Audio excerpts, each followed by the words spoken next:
अच्छा, शराब घोटाले में मैंने ये भी नोटिस किया है कि कांग्रेस के निशाने पे खास तौर पे और अभय सिंह चौटाला के निशाने पे भी बीजेपी की बजाय जेजेपी आ रही है, दुष्यंत चौटाला आ रहे हैं सीधे सीधे, जबकि सरकार इसमें हो सकती थी। ये खास टारगेट इस वक्त चुना गया।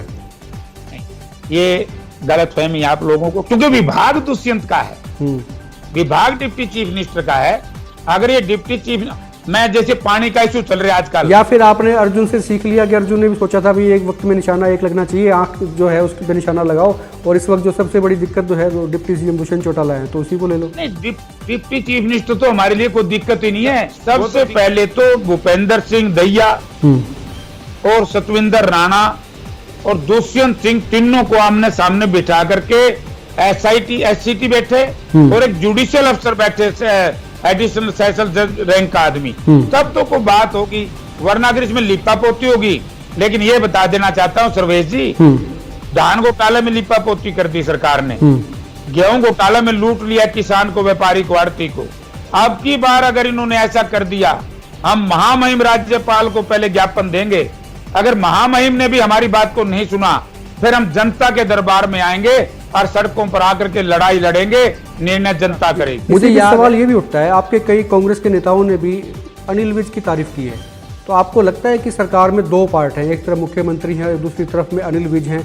कुछ लोग आपकी पार्टी के या दूसरे विपक्ष के जो नेता हैं वो अनिल विज को कई जगहों पर सही ठहराते रहे हैं। आपको उनकी भूमिका कितनी सही लगती है, जो इस वक्त जाँच वो करवाना चाहते हैं, करवा रहे हैं? देखो, अभी तक तो अनिल विज की भूमिका ठीक है। लोग नकली शराब पी गए, महंगी शराब पी गए, ठग लिया, तस्करी बढ़ गई, क्राइम बढ़ गया, तो ये मुद्दे उठ रहे हैं। तो ये सब चीज़ें हैं, उसके बीच आपको कभी लगता है कि ये कोई नौबत ऐसी भी आ सकती है कि सरकार से जेजेपी की वापसी हो जाए, ऐसा की नौबत आ सकती है? सरकार या तो दो फैसले होंगे, अगर सरकार चलानी है बीजेपी ने तो भ्रष्टाचारी साबित होंगे बीजेपी सरकार, तो दोषी बीजेपी होगी, जेजेपी नहीं, क्योंकि मेजर पार्टनर जो है वो बीजेपी है। अगर इनको अलग करेंगे तब हम मानेंगे कि ठीक है, बर्खास्त करना चाहिए। चुनाव तो आपके साथ ही लड़ा था उन्होंने कलाइन से, जेजेपी के वरिष्ठ नेता हैं और मामले में फंस गए हैं। जेजेपी के पदाधिकारी भी हैं, और इस मामले में सबसे पहला जो बड़ा नाम आया था वो इन्हीं का आया था, सीधा सीधा, जिनकी अरेस्ट हो गई हैं और जमानत अर्जी में शायद कल हो सकता है उनकी सुनवाई भी होगी। आज उनके वकील ने भी कुछ कहा है उस बारे में कि हम निर्दोष हैं, जो भी है बातें वो कोर्ट तय करेगा। लेकिन जेजेपी की इन्वॉल्वमेंट कितनी मानते हैं आप? फोटो तो सतविंदर राणा के मेरे भी हैं, क्योंकि मैं एमपी था हिसार से। ये ठीक किया आपने, पहले ही कह दिया, नहीं तो लोग जो है कल को फिर फोटो लेके आते। देखिए जयप्रकाश के फोटो भी साथ में सतविंदर जी की। मैं बताना चाहता हूँ जनता को आपके माध्यम से, सतविंदर सिंह राणा शाम को 7 बजे के आसपास इनके आवास, सरकारी आवास पे था। अब डिप्टी चीफ मिनिस्टर ने जनता को बताना पड़ेगा कि सतविंदर राणा यदि निर्दोष था तो उन्होंने मुखर होकर के विरोध क्यों नहीं करते, एसआईटी क्यों बिठाई जा रही है। मुझे तो ऐसा लग रहा है धन बंटवारे में झगड़ा ना हो कहीं। डिप्टी चीफ मिनिस्टर ने तो धन से सिवाय कुछ दिखता ही नहीं। तो अगर इस जांच में भी कुछ नहीं निकला तो बीजेपी भी इससे छूटती नहीं रहेगी, इस भ्रष्टाचार से। मुख्यमंत्री जी छूटते नहीं रहेंगे इस भ्रष्टाचार से। इस घोटाले के चक्कर में क्या जेजेपी के विधायकों की पूछ पार्टी में, सरकार में हो सकती है? ये तो मैं कहता हूं कि जेजेपी के जितने भी हमारे माननीय विधायक हैं, उन्होंने अपनी गरिमा को, अपनी नैतिकता को, अपने स्वाभिमान को नहीं खोना चाहिए। लेकिन हालत विधायकों की ये थी, ना तो वो खुल के बोल पा रहे थे, ना अपनी आवाज को दबा पा रहे थे। कभी वो बोलते हैं, कभी चुप हो जाते हैं, पंखे के रेगुलेटर की तरह जो है रेगुलेट हो रहे हैं। कभी वो पंखा तेज हो रहा है, कभी स्लो हो रहा है। तो क्या अभी आपको लगता है कि उनको मोड कुछ चेंज हो सकता है उनका? ये डिप्टी चीफ मिनिस्टर जिस तरीके से झूठ बोल करके इस तफ्तीश में से जनता का ध्यान भटकाना चाहता है, तो इसलिए जनता ने बड़ा विचार विमर्श करना पड़ेगा कि इतनी छोटी उम्र में इतना बड़ा पद और इतना पद हासिल कर, बड़ा पद हासिल करके इतनी बड़ी झूठ। अरे मैं बताता हूँ डिप्टी चीफ मिनिस्टर को, इस अहंकार को, इस घमंड को, ये जो आज है, ये ड्यू टू चौधरी देवीलाल ओम प्रकाश चौटाला है। अगर भूपेंद्र सिंह हुड्डा के बारे में जो बात कही है, उसने तो सारी सीमाएं पार कर दी। बोला मैं 100 साल राजनीति करूंगा। मैं कहता हूं कि 100 दिन राजनीति नहीं कर पाएगा। नमस्कार, एक मिनट पोस्ट में आपका स्वागत है। मैं हूं सर्वेश कुकरा। हिंदुस्तान में 2 जेपी हुए हैं। एक जेपी जयप्रकाश नारायण, जिनकी उंगली पकड़कर बहुत से नेता मेन स्ट्रीम में आए और देश पे राज भी किया। और दूसरे जेपी हरियाणा से हैं, हर कोई उनको जानता है, 3 बार एमपी भी रह चुके हैं, मेंबर ऑफ पार्लियामेंट, और केंद्र में मंत्री भी रह चुके हैं। वो मेरे साथ हैं जयप्रकाश, कांग्रेस के वरिष्ठ नेता हैं। हरियाणा में इस वक्त कई मुद्दे गर्म हैं और तमाम मुद्दों पर इनसे बात करेंगे। सबसे पहले जयप्रकाश जी, आपका स्वागत है एकमत पोस्ट पर, बहुत बहुत धन्यवाद जी। मुझे पता लगा था अभी आप दिल्ली में हैं, तो हाँ जी। जयप्रकाश जी अभी दिल्ली से हमसे लाइव जुड़ रहे हैं, सीधे जुड़े हैं। और सबसे बड़ी बात यह है कि इन दिनों बीजेपी सरकार में शराब घोटाले को लेकर बहुत चर्चाएं हो रही हैं और सीधे सीधे जो उनकी सहयोगी पार्टी है उनके नेताओं का इस पे आरोप लग रहे हैं, उनका नाम किसी तरह से भी आ रहा है। कुल मिला के जो विपक्ष है और ख़ासकर कांग्रेस की बात करें तो आप लोगों की तरफ से उनका नाम लिया जा रहा है। तो ऐसे में सबसे पहला सवाल ये है कि क्या जेजेपी के जो विधायक हैं इस वक्त जो हैं बड़ी इस माहौल में थे कि उनकी कोई सुनवाई नहीं हो रही थी, क्या उनको कोई फ़ायदा हो सकता है इस घोटाले के चक्कर में? क्या जेजेपी के विधायकों की पूछ पार्टी में, सरकार में हो सकती है? देखिए, वैसे तो मैं जेजेपी के साथी जो आज विधायक हैं उनकी पूछ तो उसी दिन खत्म हो गई थी जिस दिन ये अप्राकृतिक गठबंधन हुआ। ये बेमेला गठबंधन है जी। और मैंने 40 साल की राजनीति में पहली बार ये देखा है कि 2 पार्टियों का गठबंधन होकर के सरकार बनाई। पदों का बंटवारा तो हुआ, मंत्रालय तो बटे, लेकिन ये कभी फैसला नहीं हुआ कि भाई आपकी पार्टी को इतने विभाग मिलेंगे, चाहे 1 मंत्री बनाओ और चाहे 3 मंत्री बनाओ, और हमें इतने विभाग मिलेंगे। ये पहली बार हुआ है। मैंने तो उसी दिन जच गई थी कि कोई भी माननीय विधायक इस बात को कैसे सहन कर सकता है। ये तो शेर था ना, समाजवादियों की कविता थी, एक तन पे सोने का तार लटके, एक तन पे सूत का तार नहीं, इसलिए बगावत करते हैं, ये फैसला हमें स्वीकार नहीं। लेकिन हालत विधायकों की ये थी ना, तो वो खुल के बोल पा रहे थे ना अपनी आवाज को दबा पा रहे थे। कभी वो बोलते हैं, कभी चुप हो जाते हैं, पंखे के रेगुलेटर की तरह जो है रेगुलेट हो रहे हैं, कभी वो पंखा तेज हो रहा है, कभी स्लो हो रहा है। तो क्या अभी आपको लगता है कि उनको मोड को चेंज हो सकता है उनका? देखिए, आदरणीय रामकुमार गौतम जी तो कभी रिमोट की तरह नहीं हुए, वो तो मुखर होकर के अपनी बात कह रहे हैं और उन्होंने बड़ी स्पष्ट बात कही है। मैं ये नहीं कि मैं उनकी कोई प्रशंसा करता हूं, अलग अलग पार्टियों में हम खिलाफ भी रहे हैं, इकट्ठे भी रहे हैं, अलग बात है, लेकिन उन्होंने स्पष्ट कहा कि सारे महकमे अकेला ले गया। तो ये तो मैं कहता हूं कि जेजेपी के जितने भी हमारे माननीय विधायक हैं उन्होंने अपनी गरिमा को, अपनी नैतिकता को, अपने स्वाभिमान को नहीं खोना चाहिए। ये तो पद आते हैं जाते हैं, जनता की मर्जी होती है, लेकिन जो हालत आज जेजेपी के विधायकों की है वो कोई सम्मानजनक नहीं है। ये तो एक तानाशाही है। ऐसी तो अंग्रेज के राज में, मुगल के राज में भी नहीं होता था कि एक व्यक्ति जिसको राजनीति का ABCD का ज्ञान नहीं, जिसने जो इनका सुप्रीमो बना है, और मैं तो बड़ा आश्चर्य है कि इतने सीनियर MP बैठे हैं, विधायक बैठे हैं जेजेपी में, और इस तरीके से चुप बैठे हैं।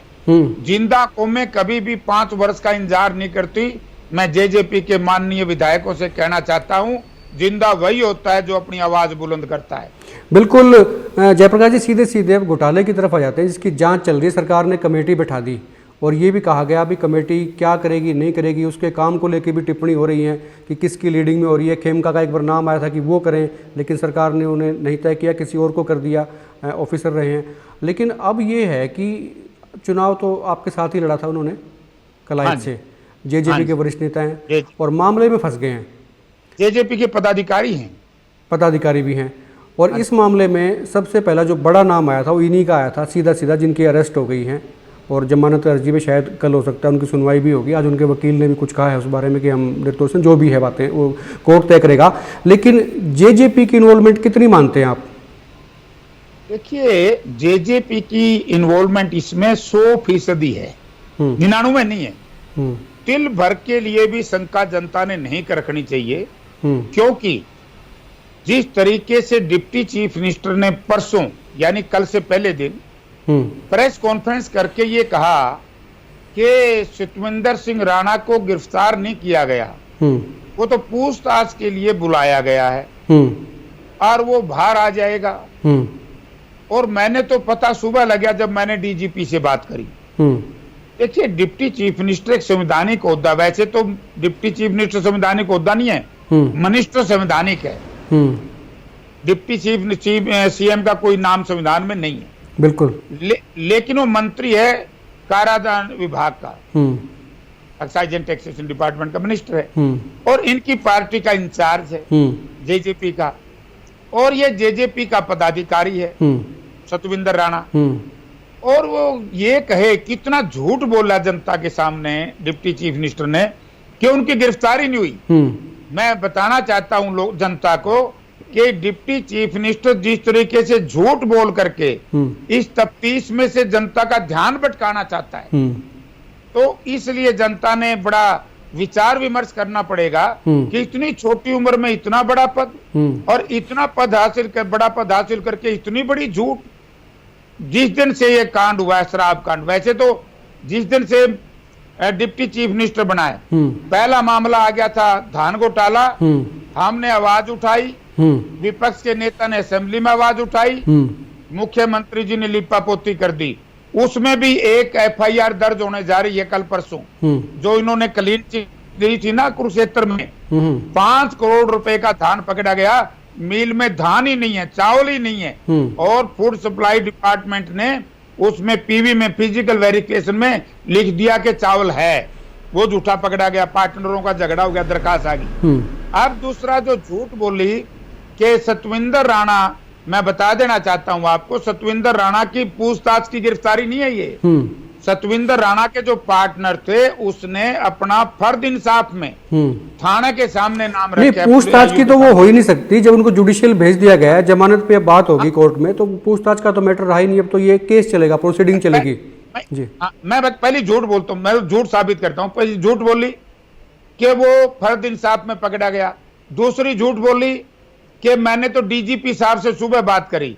इनको क्या पता था कि सतविंदर राणा को गिरफ्तार कर लिया, मतलब रात को पता ही लग गया। मैं बताना चाहता हूं जनता को आपके माध्यम से, सतविंदर सिंह राणा शाम को 7 बजे के आसपास इनके आवास, सरकारी आवास पे था, और इनको इस बात का ज्ञान था कि जो मुख्य मेजर पार्टनर है इनके अंदर 50% का, वो पुलिस कस्टडी में है, और उसने सतविंदर राणा का कह दिया है कि जो पैसा है जो है 50% का पार्टनर था, और मैं सतविंदर राणा के कहने से मैंने सामान यहां से चोरी किया है।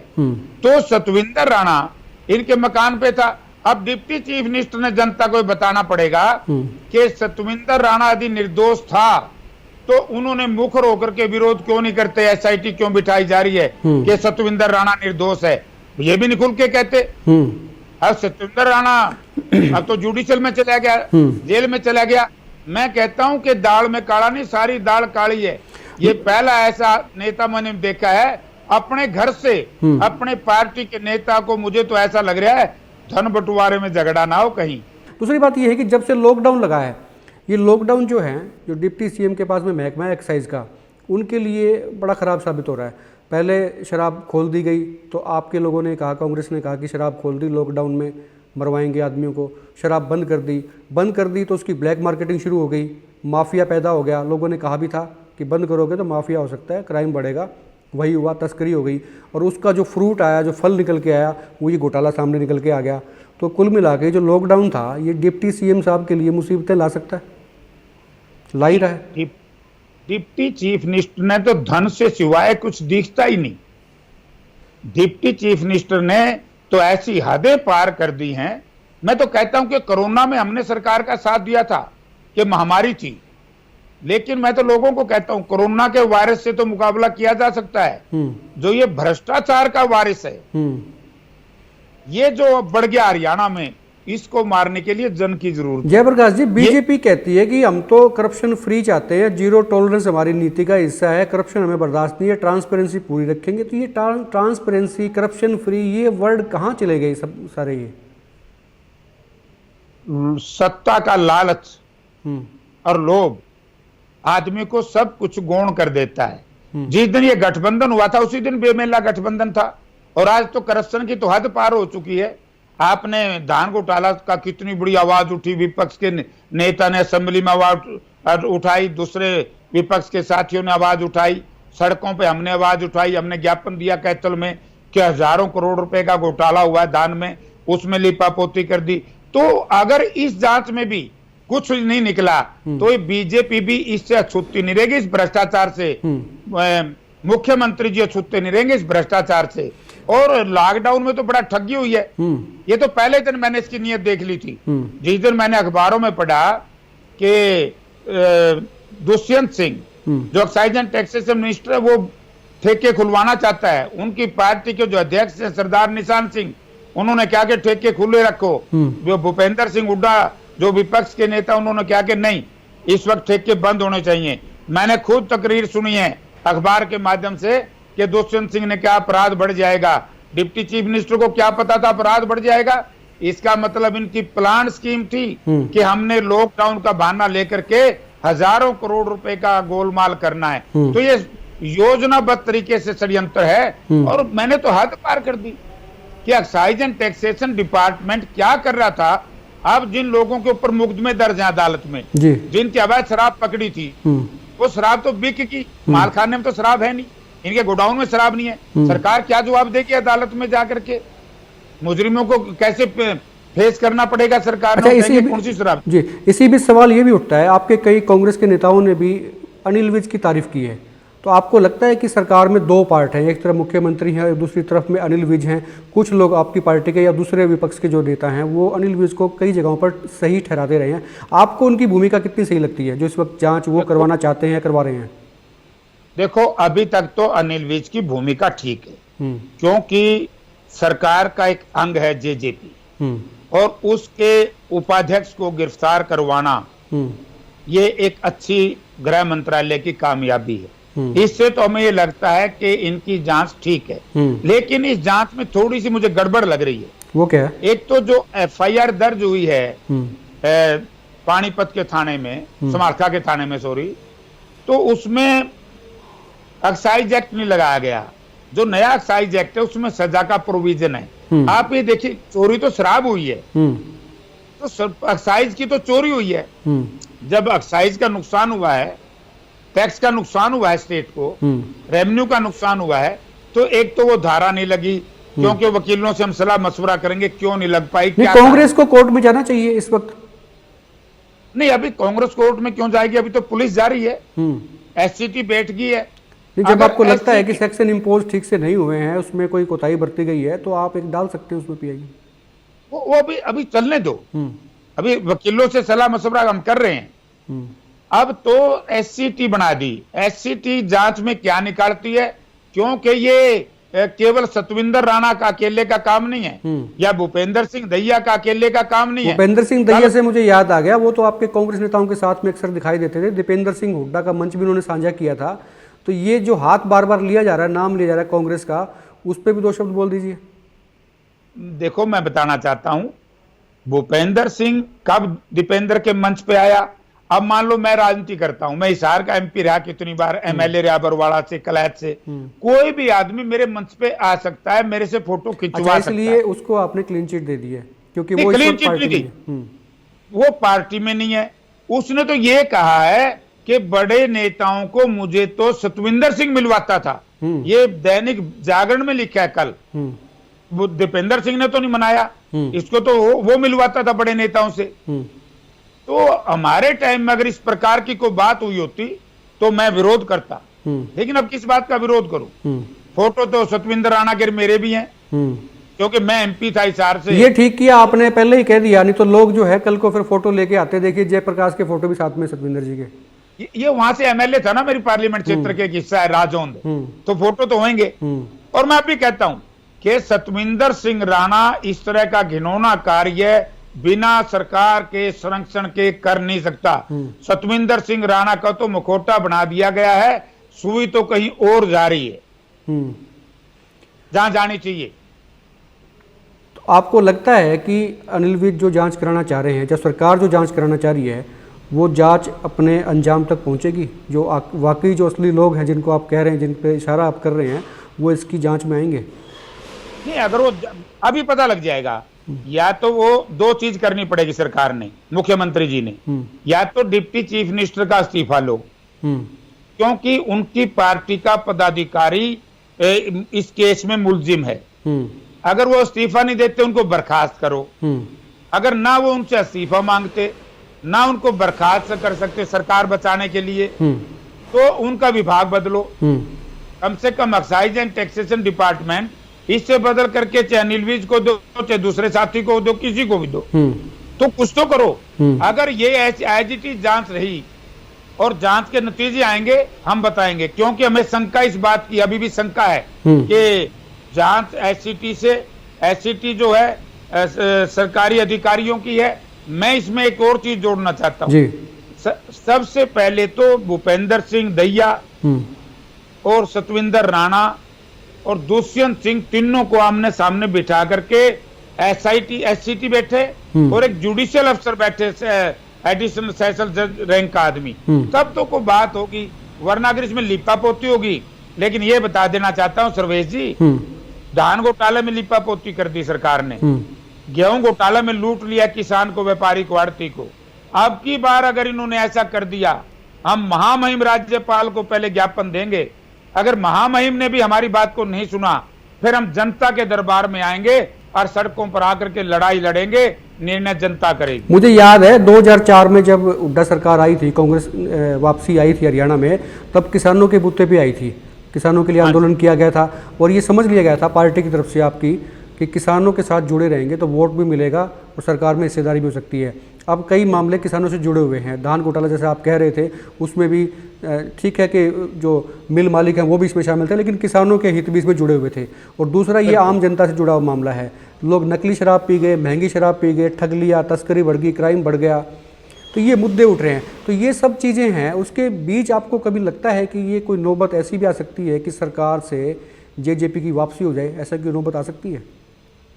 सरकार या तो दो फैसले होंगे, अगर सरकार चलानी है बीजेपी ने तो भ्रष्टाचारी साबित होंगे बीजेपी सरकार, तो दोषी बीजेपी होगी, जेजेपी नहीं, क्योंकि मेजर पार्टनर जो है वो बीजेपी है। अगर इनको अलग करेंगे तब हम मानेंगे कि ठीक है बर्खास्त करना चाहिए, और तो जेजेपी के विधायक फैसला करेंगे कि इन्होंने कहां जाना है। मुझे तो यह भी शंका है, इस तरीके के भ्रष्टाचारी नेतृत्व को कौन स्वीकार करेगा? आप 4 वर्ष के बाद जनता में कैसे जाएंगे? जब जनता ये सवाल पूछेगी कि भाई आपको एमएलए बनाया था हमने बीजेपी के खिलाफ और आप बीजेपी की गोद में जाकर के बैठ गए, जब किसान का धान लूट रहा था, जब किसान की गेहूं पिट रही थी, ओलावृष्टि से किसान और खेती हर मजदूर लूट रहा था, आप क्यों मुखदर्शक बनकर के सरकार में बैठे रहे? और जब शराब घोटाला तो हद ही कर दी है। अच्छा, शराब घोटाले में मैंने ये भी नोटिस किया है कि कांग्रेस के निशाने पे खास तौर पे और अभय सिंह चौटाला के निशाने पे भी बीजेपी की बजाय जेजेपी आ रही है, दुष्यंत चौटाला आ रहे हैं सीधे सीधे, जबकि सरकार इसमें हो सकती थी। ये खास टारगेट इस वक्त चुना गया।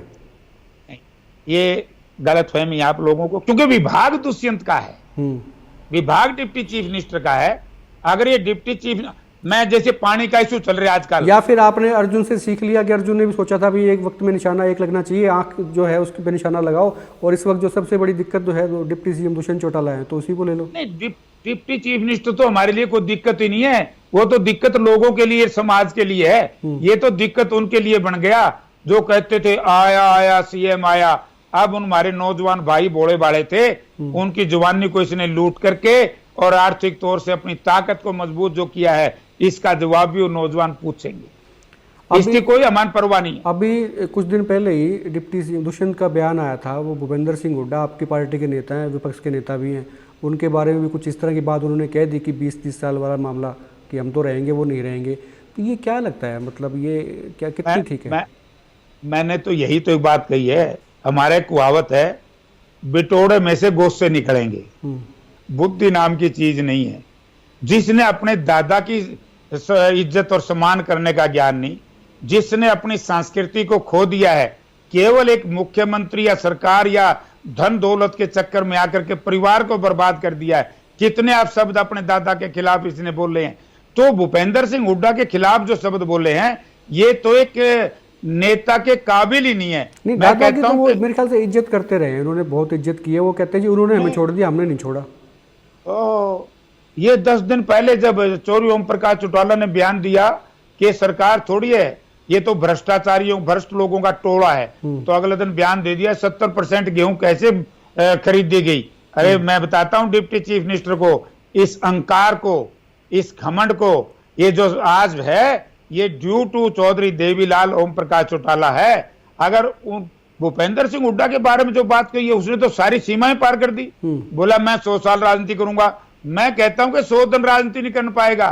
आज डिप्टी चीफ मिनिस्टर का चेहरा भ्रष्टाचार से लिपा हुआ है, इसका चेहरा काला है। जनता इसको आने वाले समय में माफ नहीं करेगी। कौन इस पे विश्वास करेगा? नेताओं की ये बात होती है, बोला तू मर जाए तो मेरा राज आ जाएगा। कमाल ही कर दिया। मैं तो कहता हूं इस मामले में डिप्टी चीफ मिनिस्टर ने जनता से माफी मांगनी चाहिए। अगर ये जनता से माफी नहीं मांगता, ये गैर तजुर्बेकार है, ये तो नालायक किस्म का लड़का है इसका। तो ये थे जयप्रकाश, कांग्रेस के वरिष्ठ नेता हैं, 3 बार MP रह चुके हैं, विधायक रह चुके हैं, केंद्र में मंत्री रह चुके हैं। और इस वक्त जिन्होंने निशाना साधा वो सीधा सीधा हरियाणा के डिप्टी CM दुष्यंत चौटाला पर। उन्होंने कहा कि शराब कांड को लेके, जो शराब का जो स्कैंडल चल रहा है हरियाणा में, उस पर इनकी और इनकी पार्टी की पूरी नज़र है। और जांच ठीक से नहीं हुई, कोताही बरती गई तो वकीलों से सलाह कर रहे हैं, कोर्ट में भी जाएंगे। और सीधा सीधा ये कहा कि दुष्यंत चौटाला को हटा देना चाहिए, उसके बाद मामले की जांच होनी चाहिए। आप इस बारे में क्या विचार रखते हैं कमेंट में ज़रूर लिखिएगा। और जयप्रकाश जी, आप हमसे जुड़े सीधे लाइव, आपने वक्त निकाला, आपका बहुत बहुत शुक्रिया। और आप देखते रहिए एक मत पोस्ट। नमस्कार।